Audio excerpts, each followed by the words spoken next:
Hi గారు, welcome to our channel. ప్రస్తుతం మనతో పాటు దామ బాలాజీ గారు సీనియర్ జర్నలిస్ట్ వారితో ఒకసారి మాట్లాడదాం. సార్ నమస్కారం. నమస్తే సార్, టీడీపీ నేత జేసీ ప్రభాకర్ రెడ్డికి సంబంధించిన బస్సుల్ని తగలబెట్టడంతో ఆయన ఆగ్రహవేశాలతో ఒక వీడియో చేశారు. అందులో వీడియోలో నా కొడుకల్లారా జగనే బెటర్ కదరా అని చెప్పేసి ఆయన మాట్లాడుతున్నారు. సో ఈ వీడియో అంటే అసలు ఆయన బస్సులు ఎవరు తగలబెట్టారు, ఈ వీడియో చేయడానికి గల కారణం ఏంటి, ఎందుకు ఆయన జగనే బెటర్ అనుకుంటున్నారు, మరి ఇది టీడీపీ నేతలు ఏ విధంగా రియాక్షన్స్ ఉన్నాయి సార్ దీని పట్ల, మీరేం చెప్తారు దీని గురించి? తాడిపత్రి మున్సిపల్ చైర్మన్ ఆయన జేసీ ప్రభాకర్ రెడ్డి వీడియో ఇప్పుడు చాలా వైరల్ అండ్ సంచలనం సృష్టిస్తోంది. ఎందుకంటే ఆయన డైరెక్ట్ గా ఈ కూటమి ప్రభుత్వాన్ని బండబూతులు తిప్పుతూ వీడియో చేశాడు. ప్రధానంగా బీజేపీ వాళ్ళని, ఆర్ఎస్ఎస్ వాళ్ళని, విహెచ్పి, ఆయన పేర్లు కూడా తెలియదు, ఆ బజరంగ్ దళ్ ఏందది అని అంటున్నాడు ఆయన. సో చాలా తీవ్రమైన పరుష పదజాలంతో మాట్లాడాడు. ఆ వీడియో ఇప్పుడు విపరీతంగా వైరల్ అవుతుంది. దాన్ని వైసీపీ వాళ్ళు విపరీతంగా ప్రచారంలోకి తీసుకొచ్చారు. ఎందుకంటే మామూలుగానే కూటమిలో కొన్ని రకాల సమస్యలు ఉన్నాయి ఆల్రెడీ. బీజేపీ వాళ్ళకి, ఇటు టీడీపీకి, జనసేన, ఈ ముగ్గురు పార్టీల మధ్య ప్రధానంగా పవర్ డిస్ట్రిబ్యూషన్లో, అధిక పదవుల పందేరంలో, అట్లాగే వనరుల మీద ఆధిపత్యం లోకల్గా. ఎందుకంటే ప్రతి ఒక్కరూ కరప్షన్ అనేది ఏ ప్రభుత్వం వచ్చినా కింది స్థాయిలో భయంకరంగా ఉంటుంది. పై స్థాయి సంగతి పక్కన పెడితే ఎమ్మెల్యేల స్థాయిలో భయంకరంగా ఉంటుంది. ఈసారి ఇంకా ఎక్కువగా ఉన్నట్టుగా తెలుగుదేశం మీడియానే రాసుకుంటూ వస్తున్నారు. సో ఈ కాంటెక్స్లో ఏమవుతుందంటే దానికి సంబంధించి కూడా ఎవరు ఎక్కువ డబ్బులు తినాలి అనే ఎమ్మెల్యే అనేది అంటుంటే మిగతా వాళ్ళకి అందరికి కోపం వస్తుంది. సో ఇలాంటి గొడవలు ఆల్రెడీ ఉన్నాయి. సో ఈ ఎప్పుడైనా కూడా సంకీర్ణ ప్రభుత్వంలో, కొయిలేషన్ ప్రభుత్వంలో ఖచ్చితంగా ఇవి ఉంటాయి. రెండోది, ఈ స్థాయి భారీ మెజార్టీ వచ్చినప్పుడు ఇంకా ఎక్కువ ఉంటాయి. ఎందుకంటే జనాలు ఎక్కువైపోయి పదవులు తక్కువ ఉంటాయి, వనరులు తక్కువ ఉంటాయి. ఒక్కొక్క ఎమ్మెల్యే 100 కోట్లు, 150 కోట్లు ఖర్చు పెట్టున్నారు. సో దాన్ని సంపాదించుకోవాలి, మళ్ళీ నెక్స్ట్ ఎలక్షన్కి సంపాదించుకోవాలి. అంటే మినిమం 300-400 కోట్లు ఒక్కొక్క ఎమ్మెల్యే సంపాదించుకోవాలి. సో అతనికే సరిపోక ఏడుస్తుంటే మిగతా వాళ్ళు మాకు వాటాలు ఏంటని వీళ్ళు వస్తున్నారు. సో ఇది కంట్రోల్ చేయలేక తల్ల బొప్ప కొడుతుంది చంద్రబాబు ప్రభుత్వానికి. సో ఈ కాంటెక్స్ట్లో బీజేపీ వాళ్ళు తెలుగుదేశం నాయకుల జోలికి కూడా వెళ్తున్నారు రకరకాల పద్ధతిలో. ఎందుకంటే నేషనల్ లెవెల్లో బీజేపీ అధికారంలో ఉంది, కోయిలేషన్ ఉన్నాము అని చెప్పి వాళ్ళు. ఇక్కడేం జరుగుతుందంటే దీనికి వివాదానికి మూలం ఏంటంటే జనవరి 1 ముందు రోజు, అంటే డిసెంబర్ 31 రోజు ఆయన ఒక పిలిపించాడు. ఎవరు? జేసీ ప్రభాకర్ రెడ్డి. అదేంటంటే ఓన్లీ విమెన్తో ఒక గ్యాదరింగ్ చేశారు. ఆయన పార్టీ ఇచ్చాడు, ఓన్లీ విమెన్. ఆయన చెప్తున్న దాని ప్రకారం 16,000 మంది స్త్రీలు వచ్చారని చెప్తున్నాడు. ఏదేమైనా పెద్ద ఎత్తున విమెన్ ఆ వీడియోలు కూడా ఉన్నాయి. ఆయన అమ్మాయిలతో కలిసి డ్యాన్సులు వేస్తున్న వీడియోలు కూడా వచ్చాయి.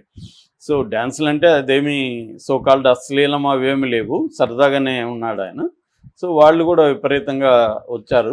సో దానికి వ్యతిరేకంగా బీజేపీ వాళ్ళు, ముఖ్యంగా యామిని శర్మ కానీ, మాధవిలత ఇలాంటి వాళ్ళు దానికి వ్యతిరేకంగా మాట్లాడారు. ఇది విదేశీ సంప్రదాయం. అది మామూలుగా బీజేపీలో మనకి ఒక హిపోక్రటిక్ ద్వంద్వ ప్రమాణాలు కనిపిస్తాయి. ఒక పక్కేమో వాళ్ళు మొత్తం సంస్కరణల్ని, విదేశీ దీన్ని అన్నిటిని అలో చేస్తారు. ఒక పక్కేమో వీడియోలు మనకి ఫోన్ తీసుకుంటే మనం ఓపెన్ చేయకపోయినా వీడియోలు కనబడుతుంటాయి. రెండో వైపు ఏమో సినిమాలో అశ్లీలత, ఇక్కడేంది ఫిబ్రవరి 14కి కలవకూడదు, అమ్మాయి అబ్బాయి కలవకూడదు, అమ్మాయిలు డ్యాన్సులు వేయకూడదు, అమ్మాయిలకి పబ్బులకి వెళ్ళకూడదు, ఇట్లాంటి పిచ్చి మాటలు మాట్లాడుతుంటారు. అంటే మరి అట్లాంటప్పుడు నీకు అంత దమ్ము ధైర్యం ఉంటే మరి ఇంటర్నెట్లో ఎందుకు మీరు ఆపలేకపోతున్నారు? ఇంగ్లీషు దగ్గర నుంచి తెలుగు, ఇండియా అన్ని భాషల్లోనూ విపరీతంగా వస్తున్నాయి. మనకి ఈ మధ్య ఉల్లు లాంటి యాప్స్తోనే మనోళ్ళే మొత్తం వీడియోల్ని ప్రొఫెషనల్ షూటింగ్లంతా కూడా చేసుకుంటున్నారు. ఇంతకుముందు అమెరికా లాంటి దేశాల్లో ఉండేది ప్రొఫెషనల్ షూట్. అంటే కెమెరాలు పెట్టి మనం ఎలాగా సినిమాలు షూట్ చేస్తున్నాం అలాగే తీస్తున్నారు. వాటిని ఎక్కడా ఆపలేదు. అవి కొన్ని 100,000 దొరుకుతున్నాయి. కొన్ని సైట్లను బ్యాన్ చేస్తే ఇంకొన్ని అవే యూఆర్ఎల్ మార్చుకొని అవే వచ్చేస్తున్నాయి. సో ఒక పక్క ఇవన్నీ జరుగుతుంటే సినిమాలో అశ్లీలం గురించి వీళ్ళు కామెడీగా వీళ్ళు మాట్లాడేది నిజానికి కామెడీని. కాకపోతే వాళ్ళు కామెడీగా ఉండరు, సీరియస్గా దాన్ని తీసుకెళ్తారు. ఇది ప్రాబ్లం అనమాట. దీనికి ఆయనకు కోపం వచ్చింది. సరే కోపం వచ్చింది, వాళ్ళని బండబూతులు తిట్టాడు. మీకేంటి నొప్పి, నేను మహిళలతో పెడితే ఏంటి, మహిళలు ఎంజాయ్ చేయాల్సిన అవసరం లేదా, మగవాళ్ళు ఎంజాయ్ చేయాలనేది చేశారు. దాంట్లో ఏమి డ్రగ్స్ ఇంకోటో ఇల్లీగల్ యాక్టివిటీ ఉంటే ప్రశ్నించవచ్చు. నిజానికి అమ్మాయిలు ఒక 1000 మందో 2000 మందో ఒక చోట గుమికూడితే వీళ్ళకేంటి నొప్పి నిజంగానే ఆయన అడిగినట్టుగా ప్రాబ్లం ఏంటి?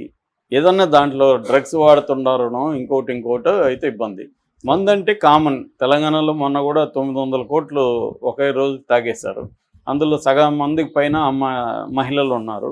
అది తెలంగాణ కల్చర్, తప్పేం లేదు కదా. దానివల్ల వాళ్ళ ఆరోగ్యాలకి ఇంకో దానికి ఇబ్బంది అవ్వచ్చు, కానీ మోరల్ యాంగిల్లో దాన్ని ఎలా నువ్వు తప్పు పడతావు? మగవాడిదైతే తప్పు లేదే, అమ్మాయిదైతే ఎందుకు తప్పు అవుతుంది? మోరల్ యాంగిల్లో మనం జడ్జి చేయలేం. వాళ్ళకి ఇంకా ఆరోగ్యపరంగానో ఇంకోటి ఏమైనా ఇబ్బందులు ఉండి వాళ్ళ వల్ల సమాజానికి ఏమైనా ఇబ్బందులు ఉంటే దాన్ని మాట్లాడచ్చు తప్ప మోరల్ యాంగిల్లో వీళ్ళు మోరల్ యాంగిల్లో మాట్లాడుతుంటారు. హిందూ సంస్కృతి అది ఇదని కథలు మాట్లాడుతుంటారు. హిందూ సంస్కృతికి దానికి సంబంధం లేదు. వీళ్ళు మళ్ళీ అన్నీ హిందూ సంస్కృతి వ్యతిరేకమైన అన్నీ చేస్తూనే ఉంటారు. సో ఇదేంటంటే దేన్నైనా కూడా పొలిటికల్గా వాడుకోవడానికి చేసే వ్యవహారాలు తప్ప ఇంకేం లేదు. మతాన్ని కానీ హిందూ సంస్కృతిని కానీ బీజేపీ కానీ దాని వింగ్స్ కానీ రాజకీయంగా వాడుకోవడానికి దీన్ని చేస్తున్నారు తప్ప నిజంగా వాళ్ళకి హిందూ సంస్కృతి మీద దీని మీద ప్రేమ ఏమీ లేదు. వాళ్ళకి అవసరమైతే దేనైనా వాడుకోవడానికి వాళ్ళు రెడీగా ఉంటారు. ఇవాళ ఏ పార్టీకి కూడా ఐడియాలజీ లేదు. సో దాంతో ఈయన సీరియస్గా ఈయనకి ఏంటంటే మనకి జేసీ ప్రభాకర్ రెడ్డిలో ఉండే ఒక క్వాలిటీ ఏంటంటే ఆయనకి ఎటువంటి దాని ఏమంటారు సెన్సారింగ్ అనేది ఉండదు, సెల్ఫ్ సెన్సారింగ్ ఉండదు. నోటికి ఏది వస్తే అది మాట్లాడతాడు, బూతులు వస్తే బూతులు మాట్లాడతాడు, దాన్నే మళ్ళీ ఆ వీడియోని ఎడిటింగ్ కూడా చేయడు, అలాగే వదిలేస్తాడు ఆయన. అంటే కాన్సిక్వెన్సెస్కి రెడీ ఆయన. సో అలాగా ఆయన బూతులు తిట్టారు. దాంతో వాళ్ళ కోపం వచ్చి ఈయన బస్సులు తగలబెట్టారు అక్కడ.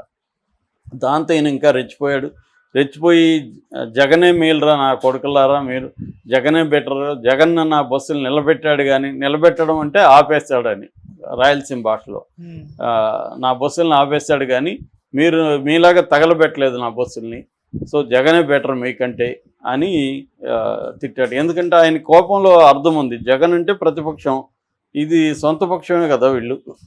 సొంత పక్షం వాళ్ళే బస్సులు తగలబెడితే ఆయన కడుపు మండుతుంది కదా. ఆల్రెడీ ఆయన గత కొంతకాలంగా తెలుగుదేశానికి యాంటీగా కూడా మాట్లాడుతున్నాడు.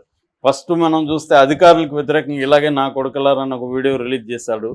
దాని తర్వాత సారా కాంట్రాక్టులు వీటికి సంబంధించి ఇసుక సారా వీటిలో నాకు వాటా ఇవ్వకపోతే మిమ్మల్ని తోలుదీస్తాను, మిమ్మల్ని వ్యాపారాలు చేయనని ఓపెన్గానే బెదిరించాడు. అప్పుడు కూడా ఆ డబ్బులు నేను ప్రజల కోసం ఖర్చు పెడతానని కూడా ఆయన చెప్పాడు.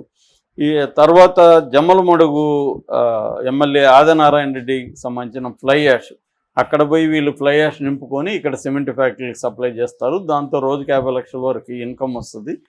సో అది చాలామందికి ఇక్కడ ఉద్యోగాలు వృత్తి ఉంటుంది. ఫ్యాక్టరీలకి నేను సప్లై చేయడం వల్ల నేనేమి ఆ డబ్బులు తీసుకోవట్లేదు. అయినా కూడా ఆదినారాయణ రెడ్డి అక్కడ అడ్డుపడి ఆ డబ్బులంతా వాళ్ళకే కావాలంటున్నాడు అని ఆయన గొడవ వేసుకున్నాడు.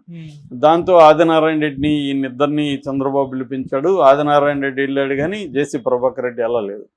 సో ఇంకా చంద్రబాబు కూడా ఏం చేయలేక సైలెంట్ అయిపోయాడు. ఎందుకంటే ఇప్పుడు జేసీ ప్రభాకర్ రెడ్డి చర్య తీసుకుంటే అక్కడ ఇబ్బందులు వస్తాయి, అందుకని చంద్రబాబు కూడా సైలెంట్ అయిపోయాడు. ఇది చంద్రబాబు అయినా జగన్ అయినా ఇదేంటంటే కొంతమంది లోకల్గా చాలా స్ట్రాంగ్గా ఉంటారు, వాళ్ళ మీద చర్యలు తీసుకుంటే నీకు ఆ ఏరియా పోతుంది. ఇప్పుడు అఖిలప్రియ ఫర్ ఎగ్జాంపుల్, అఖిలప్రియ సుబ్బారెడ్డి ఎలా కొట్టుకున్నారో మనం చూసాం. కానీ చంద్రబాబు మళ్ళీ అఖిలప్రియకి ఇచ్చాడు కదా. అఖిలప్రియ మీద త్రిసభ్య కమిటీ చేశాడు, వాళ్ళు కూడా ఆమె మీద నెగిటివ్గానే ఇచ్చారు. ఆయన ఎందుకు ఇచ్చాడు? ఆమె తప్ప అక్కడ ఎవరు గెలిచేవాళ్ళు లేరు కాబట్టి ఆయన ఇచ్చాడు. ఆయన అభిప్రాయం కరెక్టే, గెలిచింది. అలా అట్లాగే వీళ్ళని కాదని అక్కడ రాజకీయాలు చేసే పరిస్థితి తాడిపత్రి ఏరియాలో లేదు, జేసీ బ్రదర్స్ కాదని. కాబట్టి నచ్చినా నచ్చపోయినా ఎదిరించినా ఏం చేసినా చంద్రబాబు వాళ్ళ మీద చర్య తీసుకునేది పరిస్థితి లేదు. ఆగ్రహం వ్యక్తం చేయొచ్చు, అంతకంటే ఏం చేయలేరు. అది వాళ్ళకు కూడా తెలుసు కాబట్టి వాళ్ళు క్యారీ చేయట్లేదు. సో